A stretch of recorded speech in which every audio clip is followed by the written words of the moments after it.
शक्ति का प्रतीक, ताकत का प्रतीक, सम्मानित कर रहे हैं।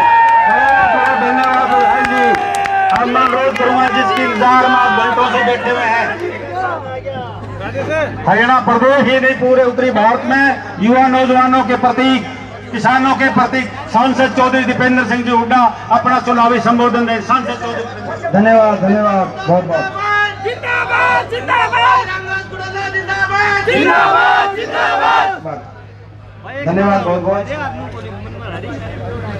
जिस घड़ी का 10 साल से आप इंतजार कर रहे थे, वो घड़ी आ चुकी है। बीजेपी की ये सरकार 10 साल जिसने हरियाणा इतना नुकसान कर दिया, इस सरकार से कितना ये वाली स्टेज पे है ना, लोकीराम जी आप आ जाइए, आप किशन जी आप आ जाओ। आप एक एक का नाम लूंगा, थोड़ा सा आप लोग को भी अजीब सा लगेगा, थोड़ा सा आप हमारे साथी हैं। आपको किसी को रह रहा हो बोलना तो मैं बताओ भाई पानी थोड़ा नीचे आके नीचे उतर जाओ, नीचे आ जाओ यार।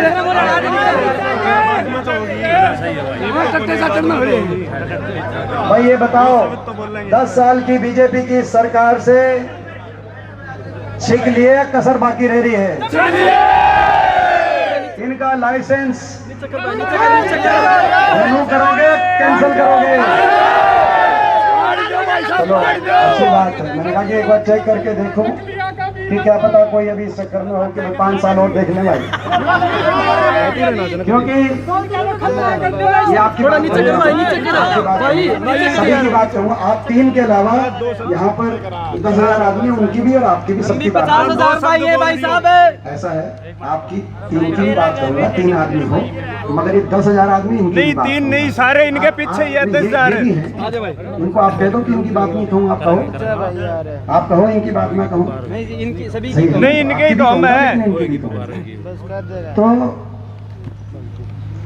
आज ये जो हरियाणा प्रदेश की बीजेपी की सरकार के 10 साल आपने भुगते, आपने देखा इस सरकार का कैसा शासनकाल रहा। पूरा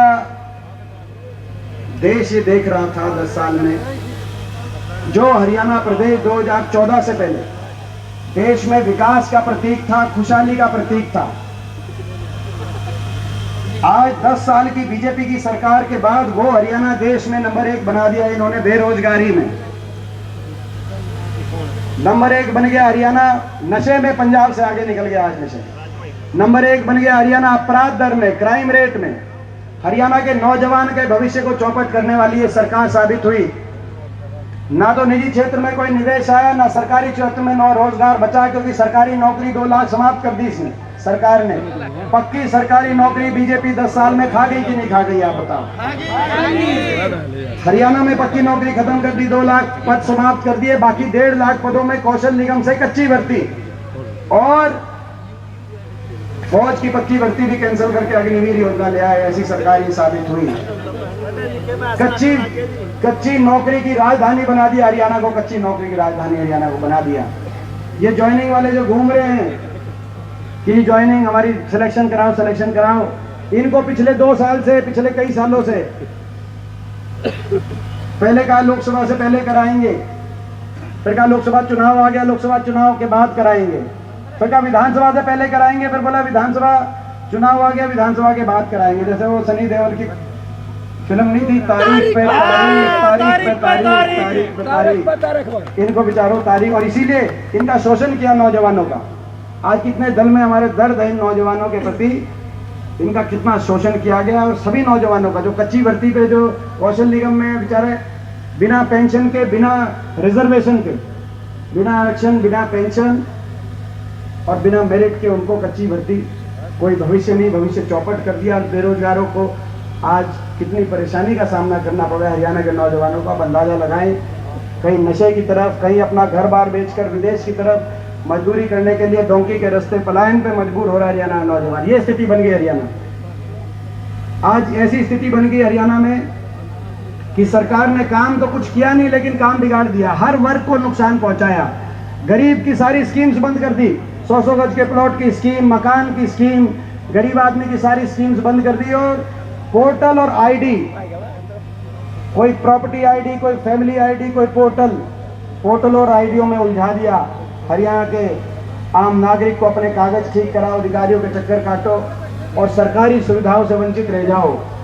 पोर्टल और आईडियों में उलझा दिया हरियाणा नागरिक को, और साथ में हर वर्ग का अपमान करने वाली और हर वर्ग की अनसुनी करने वाली ये सरकार साबित है। ऐसी सरकार देश के इतिहास में शायद ही आई हो जिसने हर वर्ग का ऐसे अपमान किया हो। हमारे बच्चों से लेकर हमारी बेटियों तक, किसान से लेकर व्यापारी तक, कर्मचारी से लेकर सरपंचों तक, कोई वर्ग नहीं जो सड़क पे ना आया हो जिसके साथ इन्होंने दुर्व्यवहार ना किया हो। सरपंच गए अधिकारों को लेकर सरपंचों पे लाठीचार्ज, कर्मचारी गए ओल्ड पेंशन स्कीम को लेकर उन पे लाठीचार्ज, किसान 1 साल तक बैठा रहा। 750 किसानों की जान की कुर्बानी लेने वाली अगर कोई सरकार देश के इतिहास में जिसका नाम लिखा जाएगा तो बीजेपी सरकार का इतिहास में नाम लिखा जाएगा। लेकिन 750 किसानों की जान की कुर्बानी लेना ही काफी नहीं था, घर उजड़ गए। किसान के, मजदूर के जो आंदोलन चल रहा था, घर उजड़ गए 750 किसान मजदूरों का। लेकिन उनकी बात तो मानने की दूर की बात है, उनके प्रति सहानुभूति के 2 शब्द भी इस सरकार ने व्यक्त नहीं करे। कितना अहंकार होगा आप ये देखो। हमारी बेटियों का क्या कसूर था? खिलाड़ी बेटियों का, विनेश फोगाट का, साक्षी मलिक का क्या कसूर था? उन बेटियों का 6 ओलंपिक विजेता बेटियां दिल्ली में 6 महीने तक बैठी रही है बेटियां। एफआईआर तक नहीं दर्ज कराई सरकार ने, दिल्ली पुलिस पे आदेश हुए एफआईआर नहीं करनी। कितना बड़ा घोर अन्याय। एफआईआर तक भी दर्ज नहीं हुई।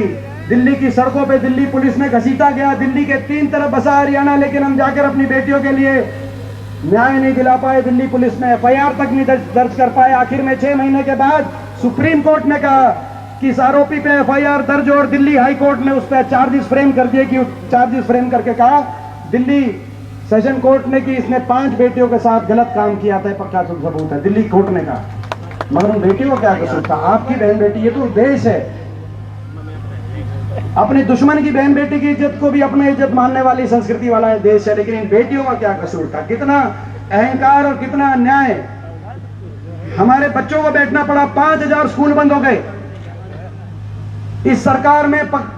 स्कूलों में शिक्षकों की भर्ती 10 साल तक हुई नहीं, और सरकारी स्कूलों को बंद करके 5000 स्कूल मर्ज और बंद करने का काम हुआ। जिन स्कूलों में गरीब का बच्चा जाता है, एससी समाज, बैकवर्ड समाज, छत्तीस बिरादरी का, गांव का, किसान का बच्चा जिस स्कूलों में पढ़ता है, 5000 स्कूल बंद कर दिए। और छोटे छोटे बच्चों को 1ली से 5वीं क्लास तक बच्चों को 500 स्कूलों के आगे धरने चले। हिसार में कई गांव के अंदर धरने चले, आपको याद होगा, मैं भी बहुत धरनों पे गया था कई गाँव में। स्कूलों को, बच्चों को 2-2 महीने धरनों पे, छोटे छोटे बच्चों को, कि हमारा स्कूल बंद मत ना करो, और सरकार के मन में दया का भाव नहीं उठा। ऐसे अहंकारी और ऐसी अन्यायी सरकार जिसने हर वर्ग की अनसुनी करी हो, कोई काम किया ना हो। एक विकास का काम बता दो बरवाड़ा में जो इन्होंने किया हो, एक विकास का काम बता दो हिसार में जो इन्होंने किया हो। एक हिसार में ये जो एयरपोर्ट, हमारे समय की मंजूरी का वाला एयरपोर्ट में फ्लाइट तो अभी तक उतरी नहीं, 10 बार मगर फ्लाइट तो अभी तक उतरी नहीं, लेकिन एयरपोर्ट के आसपास की सारी जो जमीन है मिलके लूट के खा गए। कौन कौन खा गए मुझे बताने की जरूरत नहीं है। आपने देखा होगा जब रिपोर्ट गई हरियाणा से कि हरियाणा की सरकार से लोग नाराज हो गए, हर वर्ग नाराज हो गया, बीजेपी की सरकार को बदलने का मन बना लिया, तो बीजेपी हाईकमान ने इलेक्शन से 1 हफ्ते पहले क्या किया? अपने मुख्यमंत्री का चेहरा बदल दिया। 10 साल एक सेनापति को आपने कमांड दे रखी थी, लेकिन जैसे ही युद्ध की घड़ी आई और युद्ध का बिगुल बजा, युद्ध के दिन का सूरज निकला, वो सेनापति घोड़े पे सवार होकर आगे जब निकला तो बोला युद्ध आ गया, बोला इस सेनापति को इसको उतारो, दूसरे घोड़े पे बिठाओ। यही बात बनी। अपने मुख्यमंत्री का चेहरा बदल दिया, अपने उप मुख्यमंत्री को बदल दिया, हटा दिया अपने उप मुख्यमंत्री को। लूट की छूट का समझौते पे बनी हुई थी ये सरकार, बीजेपी और जेजेपी की मिलकर लूट के। आपने देखा होगा जिस दिन दुष्यंत चौटाला को हटाया, अगले दिन दुष्यंत चौटाला का बयान आया कि बीजेपी के घोटालों के राज बताएंगे। उसके अगले दिन खट्टर साहब का बयान आया, दुष्यंत चौटाला के घोटालों की जांच कराएंगे, और फिर उसके बाद दोनों में से किसी का बयान नहीं आया। आप समझिए मेरी बात, दोनों में से फिर हिम्मत नहीं हुई। फिर बोला भाई जो बीजेपी ने जो काम दिया हुआ है वो एक काम करे जाओ, कांग्रेस के खिलाफ कैंडिडेट दो, जो अभय चौटाला को, दुष्यंत चौटाला को जो काम दिया हुआ है, बोला उसी काम पे रह जाओ, नहीं तो तुम्हारी जांच कराएंगे। ठीक बात है ना। तो ये अगले इन्होंने अपने मुख्यमंत्री का चेहरा बदला, अपने उप मुख्यमंत्री को बदला, पिछले 3 महीने में अपने प्रदेश अध्यक्ष को बदला, इन्होंने सारी कैबिनेट बदली, चुनाव की तारीख बदली, पहले तो तारीख नजदीक ले आए, फिर दोबारा बदल के आगे ले गए, चुनाव की तारीख बदली, कैंडिडेट बदले, कैंडिडेटों के हल्के बदल दिए, लेकिन लोगों का मन कैसे बदलेंगे? जनता हरियाणा की सरकार ही बदलने का काम करेगी, ये कितना क्या बदलेंगे? क्योंकि 10 साल इतना नुकसान कर दिया, क्योंकि 10 साल इतना नुकसान कर दिया, हरियाणा प्रदेश के नौजवान के भविष्य को आपने खराब कर दिया। 10 साल में इतना हरियाणा के साथ भेदभाव आपने किया। एक कोई विकास की परियोजना हरियाणा में, कोई एक बिजली पैदा करने का वो थर्मल कारखाना, कोई एक विश्वविद्यालय, कोई 1 इंच मेट्रो आगे लेके आए हो, कोई एक औद्योगिक आपने क्षेत्र की स्थापना कराई हो 10 साल में, कोई एक आगे बढ़ाने का काम किया हो, किसी एक वर्ग का मान सम्मान किया। और अहंकार इतना कि बाबा साहब भीमराव अम्बेडकर जी के संविधान तक पहुंच गए, और लोकसभा चुनाव में क्या कहा कि संविधान को 400 पार का नारा हम देते हैं कि संविधान को तोड़ेंगे, मगर लोगों ने इनके घमंड को तोड़ दिया और अल्पमत की दिल्ली में सरकार बनी।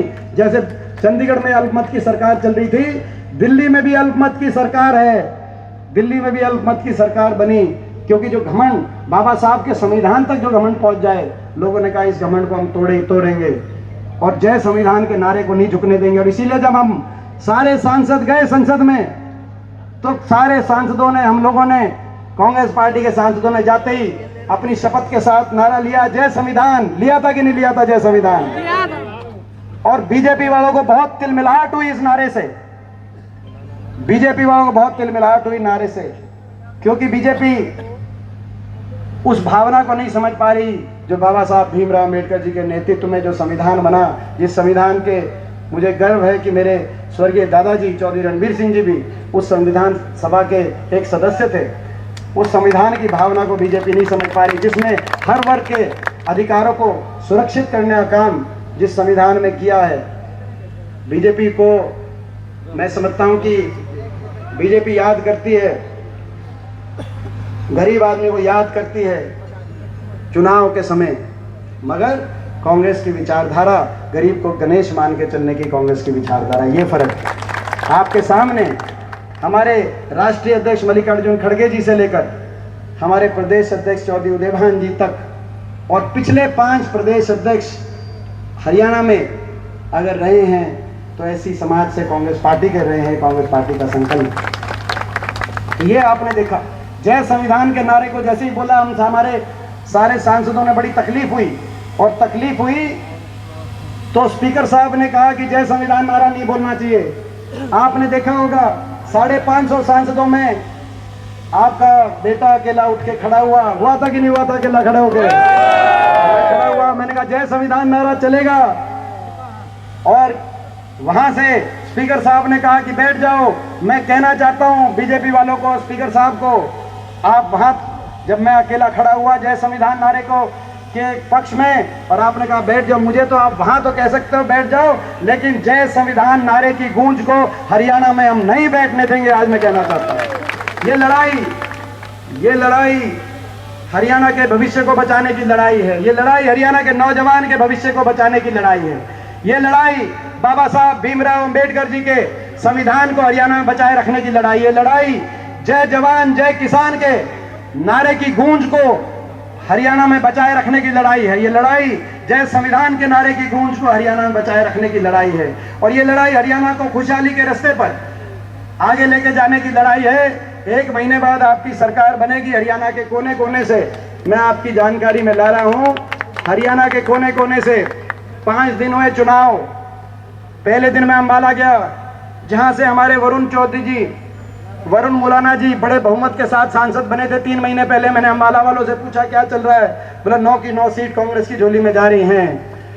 उसके बाद मैं गया जुलाना में विनेश फोगाट के हमारे नामांकन पे, मैंने सोनीपत लोकसभा में आती है सीट, मैंने सोनीपत लोकसभा वालों से पूछा क्या चल रहा है, जहां से पंडित सतपाल ब्रह्मचारी जी बड़े बहुमत के साथ अभी चुनाव जीते थे, उनका सोनीपत की 9 की 9 सीट कांग्रेस की झोली में जा रही हैं। उसके बाद मैं सिरसा गया, जहां से हमारी बहन शैलजा जी बड़े बहुमत के साथ, एक प्रचंड बहुमत के साथ, लगभग 3 लाख प्रचंड बहुमत के साथ वहां से अभी जीती थी 3 महीने पहले। टोहाना हल्के में मैं गया था, मैंने पूछा सिरसा लोकसभा में क्या चल रहा है, बोला 9 की 9 सीट सिरसा की कांग्रेस पार्टी की झोली में जा रही हैं। तो भाई मैं आप सबसे पूछना चाहता हूं हिसार में क्या चल रहा है, हिसार में क्या चल रहा है। तो भाई हिसार में, भाई मैं उम्मीद करता हूं कि हिसार में भी, और मैं उम्मीद करता हूं बरवाला में मेरे को विशेष रूप से मैं उम्मीद करता हूं बरवाला में, बरवाला में ये सही कहा रामनिवास जी ने, और मैं सभी अपने साथियों से भी कहना चाहता हूँ। वो तो एक तरफ दिखी गया जब सारे ज्वाइन हो गए, अगली बार तो ज्वाइनिंग के लिए भी टोए ना पाओ भाई कोई। तो मैं अपील अपने सभी साथियों से भी करना चाहता हूँ। सही बात है, सभी कांग्रेस पार्टी में सबका योगदान होता है और सबका अधिकार होता है टिकट की के लिए प्रयास करने का। एक एक कार्यकर्ता, एक एक नेता का हमारा योगदान और अपना अधिकार होता है। लेकिन जब एक फैसला कांग्रेस पार्टी करे, उसके बाद मैं आप सबसे अपील करता हूं, ये भी बात सही है जब फैसला करे तो 2-4 दिन, 1-2 दिन मन में किसी के भाव आता है, वो भी हम उस बात को भी कि भाई समझते हैं। लेकिन अब चुनाव में 4-5 दिन हो गए हैं। आज यहाँ से मैं अपने सभी साथियों से यही मैं कहना चाहता हूँ कि यहाँ से आप संकल्प लेके जाएं, आज के बाद हर पल ईमानदारी से बरवाला में रामनिवास घोड़ेला जी की जीत में सभी साथी ये आवाज आए। देखो जीत की, देखो ये जीत की जैसे आवाज आई, एक ये भी आवाज आए, ये जीत की एक बार जीत की, देखो मैं बात कर रहा हूँ, मैं बात करने आया हूँ, आप इसके बाद कर लेना मेरे जाने के बाद। तो जीत की बात जैसे बात आई है, उसके साथ साथ ये बात आए कि भाई हर हमारे साथी ने ईमानदारी से मदद की है। आप हमारी बात, सभी साथियों को कहना चाहता हूँ, आप हमारी बात रखना, आप हमारी बात का ख्याल रखना, ताकि आगे हम आपका भी ख्याल रखें। ये सभी साथियों को मैं कहना चाहता हूँ, ऐसा सभी साथियों से मैं आग्रह करना चाहता हूँ। रामनिवास घोड़ेला जी जो चुनाव लड़ रहे हैं, रामनिवास घोड़ेला जी चुनाव नहीं लड़ रहे, दीपेंद्र हुड्डा चुनाव लड़ रहा है। ये मैं आज आपको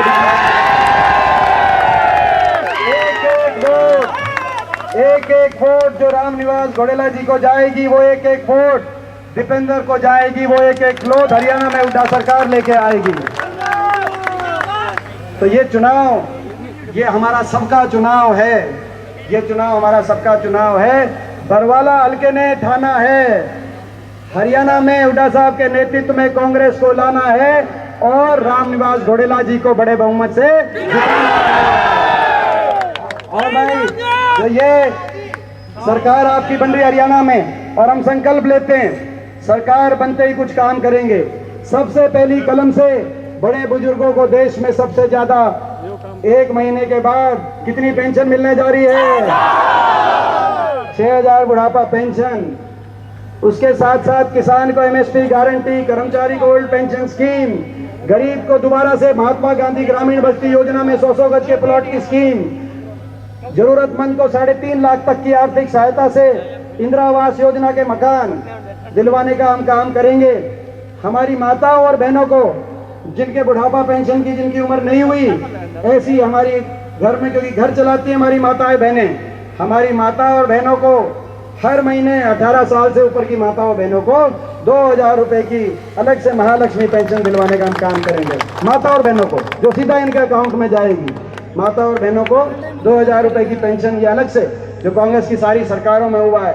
और महंगा कमर तोड़ महंगाई की कमर लगाते हुए 300 यूनिट बिजली में राहत और 500 रुपए में गैस का सिलेंडर दिलवाने का हम अपनी माताओं बहनों को काम करेंगे।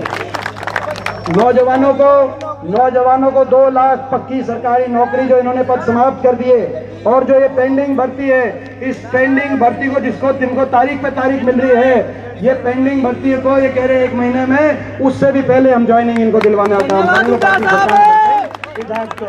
और भाई ये और बाकी भाई बरवाला हल्के से मैं ये उम्मीद रखते जाता हूँ, बरवाला हल्के से उम्मीद रख के जाता हूँ अपने भाइयों से, छत्तीस बिरादरी के अपने भाइयों से मैं कहना चाहता हूँ, ये मौका बार बार नहीं आएगा। ये मौका 10 साल के संघर्ष के बाद ये मौका आया है। देश देखेगा, देश किस तरह बरवाला ने फैसला किया है। एक बात रहेगी बहुत जरूरी, वो भी उस पर भी मैं आता हूं, क्योंकि यहां पे कुछ वोट काटू भी उम्मीदवार खड़े हैं, उनकी भी मैं सारी बता के जाता हूं। पूरा देश देखेगा। एक वो रह गई थी कि भाई बैकवर्ड समाज की मांग पे जो राहुल जी ने जो बात कही है, हरियाणा में सरकार बनते ही जातिगत जनगणना और क्रीमी लेयर को बढ़ाकर 10 लाख करने का हम काम करेंगे। और भाई देखो, देश देखेगा कि बरवाला का फैसला किस तरफ आया है। 10 साल का अन्याय, बीजेपी की सरकार का अन्याय कि आप अन्याय करने वालों के साथ खड़ा है बरवाला, या प्रदेश में न्याय की लड़ाई लड़ने वालों के साथ खड़ा है बरवाला। देश देखेगा बरवाला किस तरफ खड़ा है, 750 किसानों की जान की कुर्बानी लेने वालों के साथ खड़ा है, या प्रदेश में बदलाव लाने के कांग्रेस पार्टी के हुड्डा साहब के साथ खड़ा है बरवाला। देश देखेगा बरवाला किस तरफ खड़ा है, हमारी बहन बेटियों को दिल्ली की सड़कों पे बेरहमी तक 6 महीने तक घसीटने वालों के साथ खड़ा है बरवाला, या हमारी बहन बेटियों के लिए न्याय के लिए लड़ाई लड़ने के लिए जिस वजह से विनेश फोगाट ने आकर कांग्रेस पार्टी का हाथ थाम कर जुलाना से लड़ रही है, कांग्रेस पार्टी में हुड्डा साहब के नेतृत्व में हमारे न्याय दिलवाने की लड़ाई के साथ खड़ा है। देश देखेगा बरवाला किस तरफ खड़ा है, बाबा साहब भीमराव अंबेडकर जी के संविधान की हत्या और संविधान को तोड़ने वालों के नारे देने बीजेपी वालों के साथ खड़ा है, या संविधान जय संविधान के नारे के लिए संसद में लड़ भिड़ने वाले लोगों के साथ, कांग्रेस पार्टी के साथ बरवाला खड़ा है। देश की नजर आज बरवाला पे है, प्रदेश की नजर आज बरवाला पे है। एक भी वोट किसी कारण से अगर कहीं इधर उधर जाती है तो इतिहास माफ नहीं करेगा। ये मौका दोबारा नहीं आएगा ऐसी तानाशाही ताकतों को, जिन तानाशाही ताकतों ने इतना नुकसान कर दिया हमारे प्रदेश का, इन तानाशाही ताकतों को सत्ता से बाहर करने का। आपको याद होगा पिछली बार भी लोगों ने मन बना लिया था इनको सत्ता से बाहर करने का। 40 सीट आई बीजेपी की, 75 पार का नारा था, हवा निकल गई थी, केवल 40 सीट आई थी कि नहीं आई थी 40 सीट। लेकिन क्या हुआ, दोबारा सरकार क्यों बनी? दोबारा सरकार इसलिए बनी, क्यों बनी? दुष्यंत चौटाला 10 MLA लेके पहुंच गए और INLD निर्दलीय गोपाल कांडा ऐसी जो एक MLA की पार्टी थी और निर्दलीय थे, उन्होंने जाकर सरकार बना दी। आज भी ये तानाशाही ताकत जो दिल्ली में बैठी है, तानाशाही ताकतों की नजर हरियाणा की सियासत पे है, जिन तानाशाही ताकतों ने महाराष्ट्र जैसी बड़ी बड़ी सरकारों को डिस्टर्ब करने का काम किया। आज भी इनके मंत्री जो लोहारू से लड़ रहे हैं, उनका बयान आया कि चाहे जनता कोई फैसला कर ले, हमारे कुछ ऐसे खेल हैं जिसकी वजह से उस फैसले को जनभावना की पीठ में छुरा घोंपते हुए हम सरकार बनाएंगे। और वो क्या खेल हैं? वो खेल मैं बता देता हूं खुल के, वो खेल है अभय सिंह चौटाला का खेल, दुष्यंत चौटाला का खेल। ये वोट काटू जो खड़े हैं, वोट काटू, ये खेल है, ये वोट काटू जो खड़े हैं, बीजेपी की सरकार को दोबारा बनाने की ताक में जो खड़े हैं। कैसे करके? जैसे पिछली बार अभय सिंह चौटाला को इस बात का दर्द नहीं है कि बीजेपी की सरकार क्यों बनी दोबारा, उनको इस बात का दर्द है कि दुष्यंत चौटाला की कैसे सीट आ गई, वो पहले कैसे पहुंच गया, ना तो तैयारी उनने भी कर रखी थी। एक सीट फालतू इनकी आती तो ये पहले पहुंच जाते। और आज मिलकर लड़ रहे हैं सिरसा में चुनाव, लड़ रहे हैं कि नहीं लड़ रहे? मिलकर चुनाव खुले तौर पर मिलकर लड़ रहे हैं। गोपाल कांडा, अभय सिंह चौटाला और भारतीय जनता पार्टी मिलकर चुनाव लड़ रहे हैं। साजिश और षड्यंत्र कर रहे हैं, जनभावना की पीठ में छुरा घोपने की तैयारी कर रहे हैं। वो आपको याद होगा सिरसा की रैली में मैंने कह दिया था कि दुष्यंत चौटाला से समझौता तोड़ने का समझौता हो गया, चुनाव में इनको अलग उतारेंगे और अभय चौटाला को अलग उतारेंगे, और वही काम आपके सामने हो रहा है। अपनी आंखों पे धूल, आपकी आंखों पे धूल झोंकने की कोशिश हो रही है। आज हरियाणा ने जन मन बना लिया, हरियाणा के लोगों ने जन मन बना लिया है। फाइनल में आप पहुंच गए हो, लेकिन फाइनल में वैसी चीटिंग मत होने देना जैसी 2019 की रात को लोकसभा चुनाव में जो मेरे साथ हुई, या जैसी विनेश फोगाट के साथ फाइनल में आप पहुंच गए हो, मगर ये बीजेपी वाले साजिश रचते हैं जैसे मेरे साथ रचा गया, जैसे हमारी बहनों के साथ रचा गया, ये साजिश आपके साथ भी रचना चाहते हैं। ये जो वोट काटू हैं, खुली चुनौती में दे रहा हूं। मैंने एक चुनौती दी थी कि दुष्यंत चौटाला की पार्टी की जमानत नहीं बचेगी, इन्होंने इतना विश्वासघात किया। आज आप कहो तो मैं एक और चुनौती दे दूं, ये वोट काटू जो ये पार्टियां, चाहे वो अभय चौटाला है चाहे दुष्यंत चौटाला है, हरियाणा की जनता इस बार बीजेपी के साथ, इनको भी साफ करने का काम करेगी। ये समय समझदारी से समझ, नहीं तो मैं आपको एक बात बता रहा हूं, एक बात आप सबको बता रहा हूं, अगर ये धोखा इस बार हो गया, किसी को कोई वहम नहीं रहना चाहिए। ये अगर धोखा इस बार हो गया, इतिहास आपको हमको माफ नहीं करेगा, क्योंकि ये मौका चुकोगे तो नहीं बरवाला वालों, बताओ भाई, ये किसी के धोखे में तो नहीं आओगे बरवाला वालों। एक एक वोट जो रामनिवास घोड़ेला जी को जाएगी, वही एक एक वोट आपके भाई दीपेंद्र को बनाएगी। ये मेरा संदेश पूरे बरवा में सबके पास संदेश पहुंचा देना। ये रामनिवास घोड़ेला जी नहीं लड़ रहे, ये दीपेंद्र के भाई लड़ रहे हैं, यहाँ से चुनाव ये पहुंचा देना। धन्यवाद।